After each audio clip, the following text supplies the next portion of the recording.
से योम आज़ादी के दिन कांग्रेस हेडक्वार्टर पे देश के नेशनल सॉन्ग का अपमान हुआ।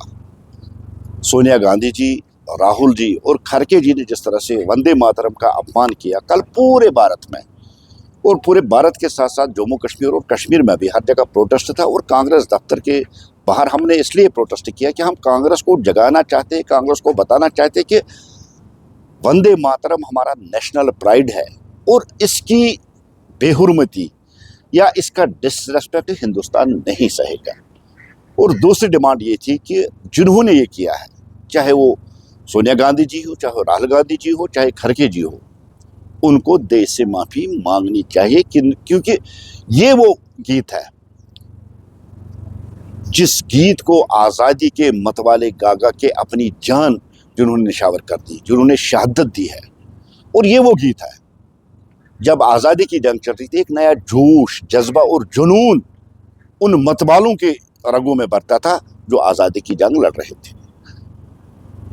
अब जिस तरह से इस नेशनल सॉन्ग का अपमान किया गया, डिसरेस्पेक्ट किया गया, ये सीधे सीधे उन लोगों का अपमान है जो ये गीत गाते गाते आज़ादी की जंग लड़ रहे थे और जिन्होंने अपनी शहादत दे दी है। और ये पहली बार नहीं, खासकर राहुल गांधी जी बाहर के कंट्रियों में जाके, और कांग्रेस की यही नीति और यही पॉलिसी है कि देश के इंस्टीट्यूशन, देश के आईन, देश की डेमोक्रेसी, देश के नेशनल सॉन्ग हो, उसका हमेशा अपमान, ये कांग्रेस की पॉलिसी है। इसी पॉलिसी को हम एक्सपोज करते हुए कांग्रेस हेडक्वार्टर के सामने प्रदर्शन कर रहे थे, प्रोटेस्ट कर रहे थे, और यही डिमांड है कि कांग्रेस देश से माफी मांगे।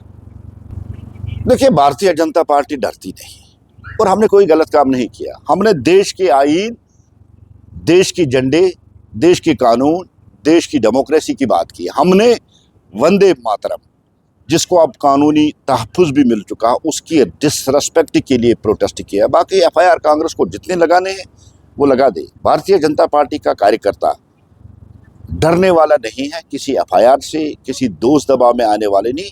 अभी उन्होंने एफआईआर लगाए हैं कई लोगों के खिलाफ, उनको चाहिए कि सारे जो कल वहाँ प्रोटेस्ट में थे उनके खिलाफ लगे, लेकिन तब भी भारतीय जनता पार्टी का कार्यकर्ता अपनी आवाज़ नीची नहीं करेगा, वो उठाएगा आवाज़ और कांग्रेस से यही डिमांड करेगा कि वो देश से माफी मांगे।